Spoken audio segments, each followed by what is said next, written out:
it time to add your first brood box? So this hive obviously is just a single story hive that we split about a month ago. So let's see if it's ready to add a honey super or not. Now, look fast. The best time to gauge bee population is right when you open the lid. So this hive, they've got 8 frames and a feeder.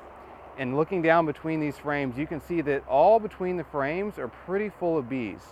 Now I've got some bees hanging out over here on the side, but I can see daylight, between frames here. So it's not completely packed full of bees, but of the of the 8 frames, about 7 of them are covered in bees. So what I'm going to do is I am going to go ahead and add a brood box to this hive. They've got brood, they've got a lot of bees, they've got eggs and larvae, they're growing, they're storing honey, and so, it's time to go ahead and add that box. I tend to err on the side of adding my second brood box or even my honey supers a little too soon rather than too late.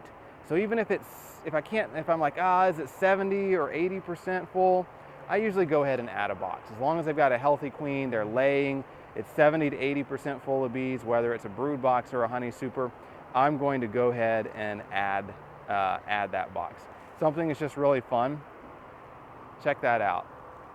So this was a hive that went queenless, and look at all of those hatched out queen cells. So they went queenless, they raised their own queen, and those are all hatched out queen cells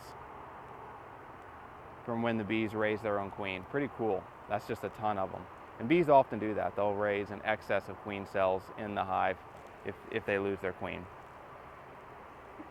So this hive, it might be a slightly premature. I would say they're closer to 70% full of bees, but I'm out here in the bee yard, so I'm going to go ahead and add our second brood box. It's not going to hurt them. And I'm going to give them a little more feed just so they can really have some extra food to store up into the second brood box. And then hopefully in about 3 weeks or so, maybe a month, we'll be able to add a honey super and start making honey.